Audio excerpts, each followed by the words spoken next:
Hello नमस्कार दोस्तों, मैं विवेक कुमार हिस्टोरिकल क्लास में आपका स्वागत करता हूं। आप लोगों की तैयारी कैसी चल रही है? आशा करता हूं कि अच्छा चल रहा होगा। आज का टॉपिक है बिहार पुलिस की तैयारी कैसे करें। आप लोग भली भांति जानते हैं कि बिहार पुलिस कांस्टेबल की इतनी बड़ी पोस्ट अभी तक कभी नहीं आई थी, यानी 21,391 पोस्ट है। इसीलिए आपको ठान लेना है, वर्दी चाहिए तो चाहिए। अगर आपको सफलता चाहिए तो एक रणनीति बनाना होगा कि क्या पढ़ना है जो कम समय में ही आपको अच्छा स्कोर करा सके। मैं बता देना चाहता हूं कि मैं खुद पुलिस में नौकरी करता हूं, इसीलिए मैं आपको एक सही दिशा में तैयारी कराना चाहता हूं। ठीक, उसके बाद फर्स्ट में आपको क्या करना है कि प्रीवियस ईयर क्वेश्चन पेपर को देखना है कि किस सब्जेक्ट से और किस टॉपिक से ज्यादा प्रश्न उठाए जा रहे हैं। इसीलिए मैं कुछ आपको इंपॉर्टेंट बात बताने जा रहा हूं, जैसे हिस्ट्री, इतिहास के जो चैप्टर हैं, तो इतिहास के जो चैप्टर के बारे, जैसे एक महाजनपद और उसकी राजधानी, इससे प्रश्न पूछे जाते हैं। दूसरा चैप्टर आपका है बौद्ध धर्म, ठीक। तीसरा जैन धर्म और सिख धर्म। सिख धर्म में आपको ज्यादा इंपॉर्टेंट है गुरु गोविंद सिंह, ठीक है। अगला है मौर्य साम्राज्य। मौर्य साम्राज्य में पढ़ना है अशोक और उनके शिलालेख, ठीक। उसके बाद पांचवा जो है गुप्त साम्राज्य, गुप्त साम्राज्य के बारे में पढ़ना है। फिर सल्तनत काल, सल्तनत काल आपका हो गया। फिर मुगल साम्राज्य में पढ़ना है अकबर। पढ़ना हल्का फुल्का है सबको, लेकिन ज्यादा डीपली पढ़ना है अकबर को, ठीक। उसके बाद आपको मराठों का उत्कर्ष है, मराठों का उत्कर्ष के बारे में पढ़ना है। फिर उसके बाद है यूरोपीय कंपनी। यूरोपीय कंपनी कब आई, कौन सी कंपनी पहले आई, ये सब आपको हल्का फुल्का पढ़ लेना है। उसके बाद बंगाल के नवाब के बारे में पढ़ना है, जो सिराजुद्दौला। देखिए, जो भी मैं चैप्टर आपको बता रहा हूं ये अति महत्वपूर्ण है, यानी परीक्षा में इससे प्रश्न पूछे ही जाएंगे, ठीक है। आपका है गवर्नर जनरल। गवर्नर भारत का, बंगाल का प्रथम गवर्नर कौन था, उसके बाद भारत का प्रथम गवर्नर जनरल कौन था, स्वतंत्र भारत के गवर्नर जनरल कौन थे, इससे प्रश्न पूछे जाएंगे, ठीक है। उसके बाद है एक बहुत इंपॉर्टेंट चैप्टर है 1857 की क्रांति, ठीक। तो आपको 1857 की क्रांति से किसी कौन इतिहासकार ने कौन कौन से शब्द दिए थे इसके बारे में उनको पढ़ना है, ठीक है।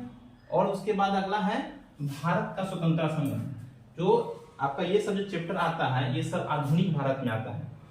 उसके बाद भारत का स्वतंत्रता संग्राम पढ़ना है। उसके बाद एक महत्वपूर्ण संगठन, कौन कौन से संगठन, जो स्वतंत्रता आंदोलन के लिए कौन कौन से संगठन चलाए गए थे उसके बारे में पढ़ना है। उसके बाद कांग्रेस अधिवेशन। कांग्रेस अधिवेशन से एक प्रश्न पूछे ही जाएंगे, ठीक। कौन सा कांग्रेस कब हुआ था, बिहार में कब हुआ था, तो ये सब बारे में आपसे प्रश्न पूछे जाएंगे। उसके बाद पत्र पत्रिकाएं, इसको आपको ध्यान देना है।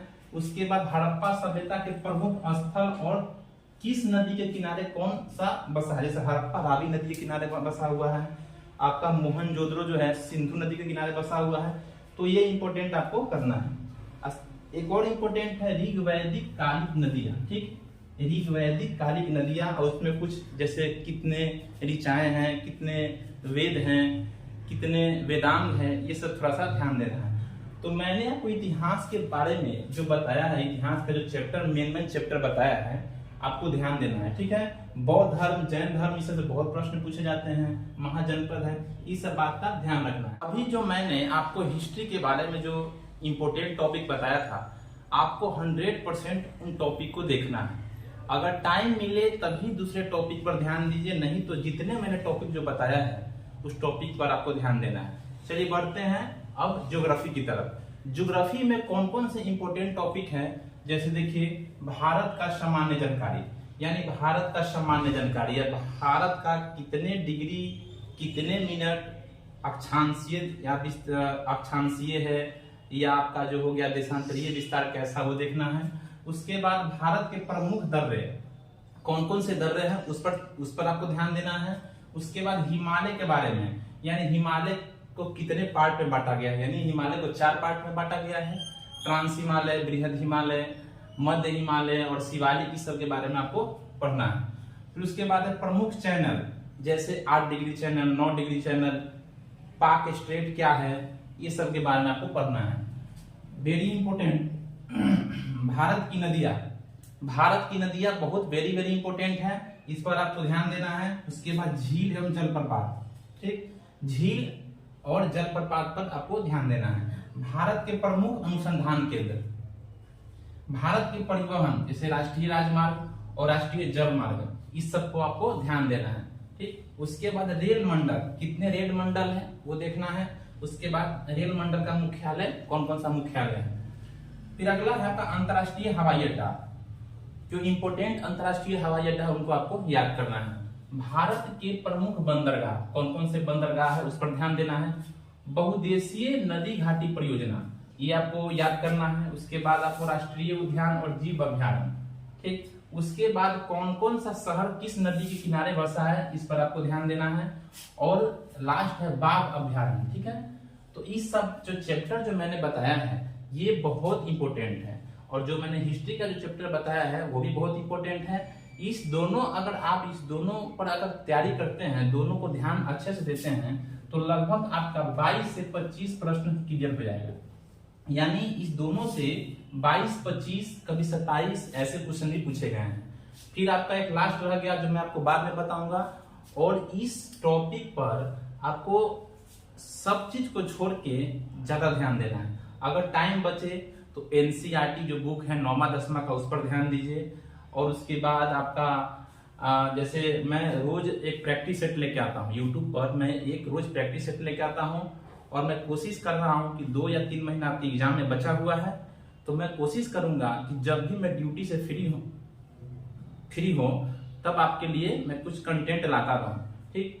तो इसीलिए ये सब पर आपको ध्यान देना है, क्योंकि एक ये बहुत बड़ी बहाली है। एक बात ध्यान दीजिएगा कि अगर एक सरकारी नौकरी आपके घर में हो जाता है तो आपका परिवार का जो है ना रहन सहन, खान पीन सब चेंज हो जाएगा, वो आप पर टिका हुआ है। इसलिए आप जरूर इस चीज को ध्यान दीजिए। अगर रेस जीतना है तो आपको मैदान में उतरना होगा। अगर वर्दी चाहिए तो इस सब पर ध्यान देना होगा।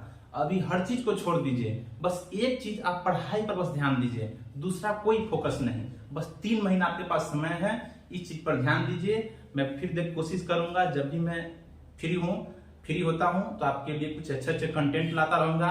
इसीलिए आपको ये वीडियो अच्छा लगे तो लाइक, सब्सक्राइब और शेयर जरूर करें। जब तक के लिए जय हिंद।